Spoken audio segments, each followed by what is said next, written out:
Welcome to the Panic Attack Recovery Podcast, an ongoing source of practical strategies and tips for anxiety and ADHD.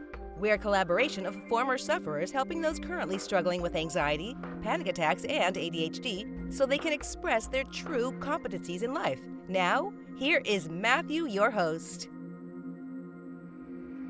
In this episode, I would like to talk about how I and others who I've spoken with in the panic attack recovery community often worry about the little things. What I'm talking about is a tendency to worry about little things that other people wouldn't even, pay much attention to. And most people would say, well, you just really need to get a perspective on things. And then those things aren't really that big of a deal. But it's not that easy because with the tendency of being anxious, it's really more of a trait that we have often as anxiety sufferers to worry about the small things. It doesn't mean that we don't worry about the big things as well. But what I'm really trying to convey here is there's a tendency often to worry about the little things at the same level as a big thing.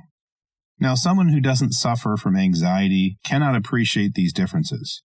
In my opinion, one has to look at what is driving anxiety as biochemical, whether one believes that it is strictly caused by biochemistry. There is definitely biochemistry involved. You wouldn't tell a diabetic that they should be able to just deal with a little bit of extra sugar in their diet. In other words, that they just need to learn to deal with it. Yet, when someone is prone to anxious thinking, that is precisely what many people tell them. The advice is to get some perspective. Look at how bad it can be for some people and then feel better about your life is what many people advise the anxiety sufferer. In other words, they'll say things like, oh, it's no big deal. Don't worry about it. All of this is completely useless advice for the true anxiety-prone person. Anxiety and stress is a reality of life to a certain extent. The difference whether it dominates your life in an impairing way is what I'm really talking about here. I'm talking about those people who are anxious, and many of us have an anxious trait in our personality that makes us stress over small things on a regular basis, but in a way that can be impairing our life. It can be preventing us from doing things, but it can also be just interfering with our daily thinking, our daily enjoyment, our daily involvement with others, and how effective we can be in day-to-day life in sometimes the most basic and simple tasks. The reason I say this is if your brain sets off a series of biochemical reactions when you become anxious, which is the physiological process that unfolds when we become anxious, our thinking is very clouded and affected. We don't think straight. We don't think properly. That means that decisions over even basic things can be affected dramatically when we're anxious. So if you think about it, if you're anxious on a regular basis, your thinking is often clouded. And again, the advice to people who don't suffer from anxiety would be to, just calm down. It's no big deal. Don't worry about it. Learn to deal with it. Look at how bad it can be for others. And then automatically the thinking is that you can feel better about your life and not stress about things, because some people, they really have it tough. But again, I like the analogy of a diabetic or someone suffering from a chronic illness where they can't just take a little extra sugar in their diet or go off their insulin for a while if they have type 2 diabetes and are using insulin, because that would be very detrimental to their health. Yet for the anxiety sufferer, which is truly a biochemical process, we say, oh, well, just get some perspective, don't worry about it. But I think we need to dig a bit more deeply into what biochemical really means. I'm not suggesting that the complete cure to your anxiety or your stress is going to be in the form of a pill. I'm also not coming out against medication appropriately prescribed for anxiety. What I'm really saying is whether you believe that it's a biochemical process that creates anxiety and panic and stress in your life, or whether you think stressful situations in your environment, your upbringing, your socialization affect your biochemistry, I think something we can't get away from is that it's biochemical reactions in your body that are happening. So whether or not our thinking causes our biochemical reactions or our biochemical reactions cause our thinking, I think either way it's a biochemical problem. And the reason I keep going on and on about biochemical problem here is that many people think it's just your thinking. It's just something that you were thinking about. And if you just straighten out the thinking, you get a better perspective, in other words, then your anxiety subsides. But what I'm really trying to impress upon you is there is a tendency for many anxiety sufferers to be worried about the small things, just like they are worried about the big things. And I believe it is a biochemical process that happens. It's the way that we're wired, so to speak. Now, I'm not speaking for everyone who suffers anxiety, but I'm talking about what I believe is a good chunk of those who suffer from anxiety. There is a tendency to be anxious in your personality. And if we think of it as biochemistry, we don't fight it as much. We accept it. And when we accept that challenge of thinking about the small things, of it being biochemical, being biochemically driven, then I think we are much more open to solutions, to accommodations, to adjustments, to techniques we can carry out on a regular basis, opposed to just saying, get a grip, don't worry about it, it's no big deal. Look at how bad other people have it, and then you'll automatically feel better about yourself. Now, these techniques about get a grip, get some perspective, look at how badly life is, look at how bad life is for other people, these work for people who aren't anxiety prone sometimes, if it's just a lack of perspective. So let's say you have somebody who is making a really big deal out of a small problem, and they don't have anxiety, they're just somebody who is making a big deal out of a problem. You can tell them to get a perspective and look at how other people have it. And then they might say, well, I don't have it that bad. But that, for the anxiety sufferer, overlooks, as I said, a tendency that's innate in us that I think makes us worry about things. Now, I've struggled with people who say, well, what about, recovering from panic attacks, anxiety, agoraphobia? And I've always said I believe everyone can recover from these things. But what I've never said is that we change our personality. And I think it's in our personality, in many cases, not all cases, where we have an anxious trait, a tendency to worry about the small things. And again, I'm not saying that you can't significantly help this trait or address the problems that it creates, but I think that it starts by admitting that you have this trait, you have this tendency to worry about the small things, and it happens on a regular basis. And the reason that I bring this up is it happens in so many situations. I just want to provide some examples. One example could be social situations. Maybe you're going to a party, maybe you're going to another situation, maybe you're going to the school to talk to your child's teacher, and all of a sudden you have anxiety coming back to you when you enter the school, or you're worried about what they're going to say about your child, etc. Or maybe you're in a situation where you need to perform, such as athleticism or any competitive activity where you're competing with others. It could be for a job. It could be that there are 100 applicants to a position. It's a job you really would like to get, and you know that you're competing with others. That may make you very anxious. And that's not unnatural to be anxious when you're competing and have stress. But the difference is what we do with that stress when we're competing or when we're performing. Now, just before I talk about what we do with that stress, I want to talk about what is really interesting. It's an observation that I've noticed from a wide range of anxious people that I've spoken with over the years in the panic attack recovery community.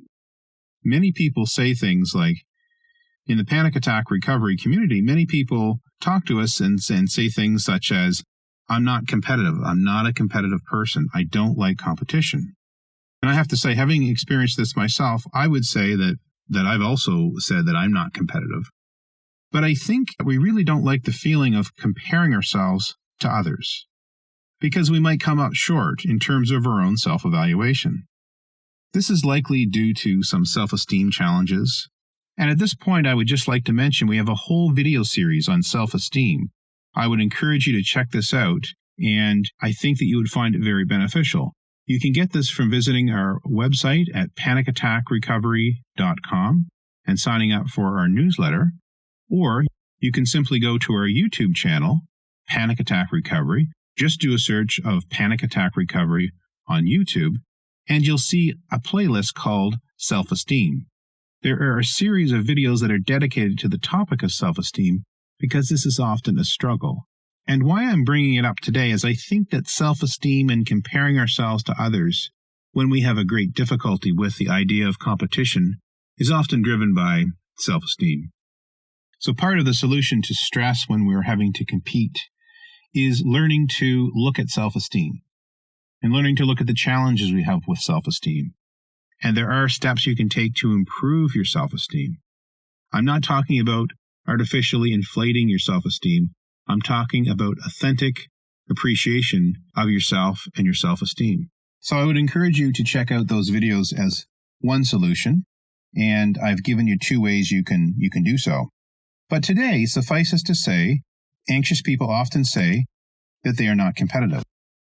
But don't for a second be taken by this and say, oh yes, I'm not competitive. I don't have to worry about those struggles with competition.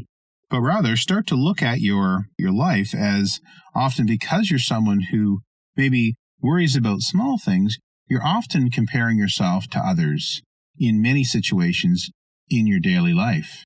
And because of this, your stress in your daily life can involve a sort of competition and worry. But recognizing this and addressing self-esteem will really help you to not worry about the small things as much in many situations. However, I think there's much more help that we can offer an anxiety-prone person that I'm discussing in this episode to improve his or her life. I wanted to talk about an interesting documentary that I just watched. It was about Steven Spielberg, and the documentary is entitled Spielberg. And Spielberg in the documentary talks about anxiety in his life and how it's something he's experienced. I think he uses the word more fear than anxiety, but certainly we can use those terms interchangeably. What is most interesting about what Spielberg has to say is that he says that anxiety actually makes his films better. If he is more anxious about a project and digging myself out, as he says, he does far better than if he wasn't. So what's the point here? Anxiety is something that is part of one's life. The anxiety about the small things will always be there. That is why it is key to convert it to something that improves one's life, such as creativity. So when we look at the example of Steven Spielberg, we see how he has created many great films and how anxiety has actually been a source of improvement, has been a fuel, so to speak, of that creativity to some extent and made his movies and films better.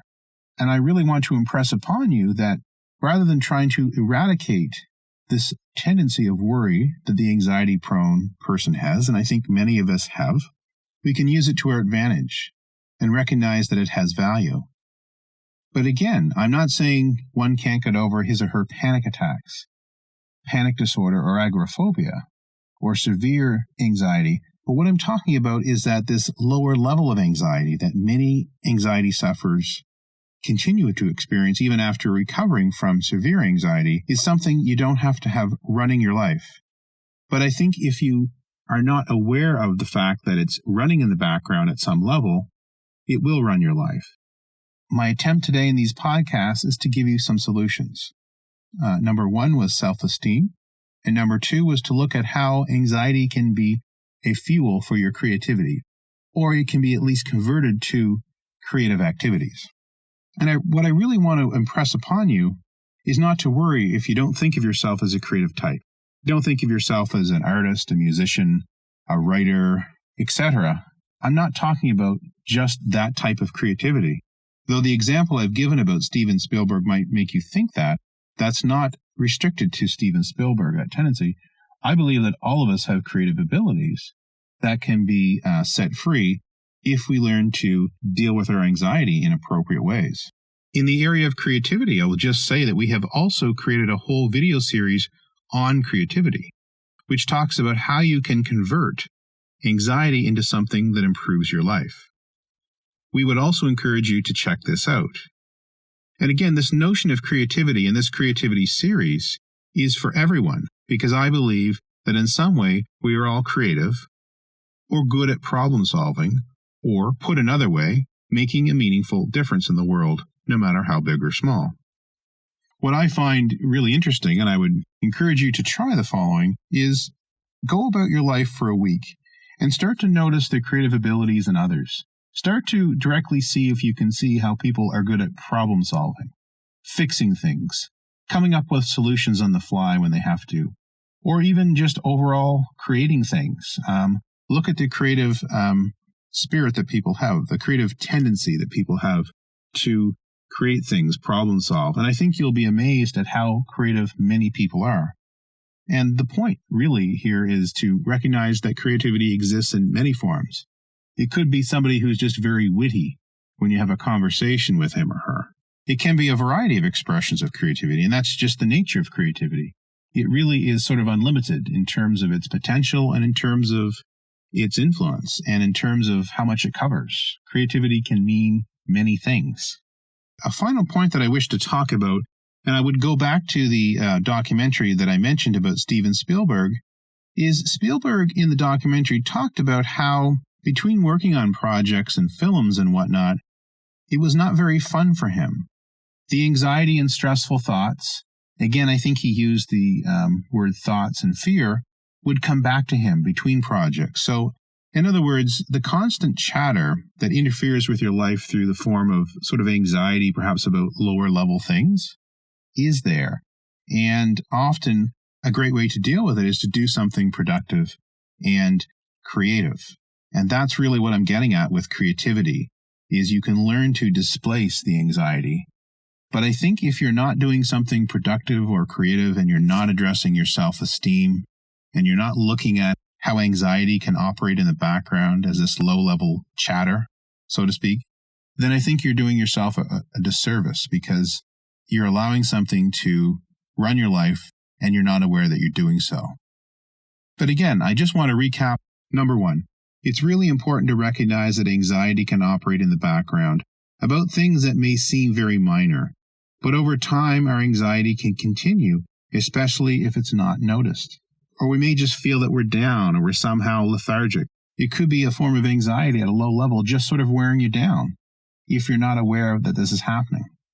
Moreover, by becoming aware of the fact that this anxiety can tend to operate for many people who are prone to anxiety in terms of their personality traits, you are in a position to do something about it.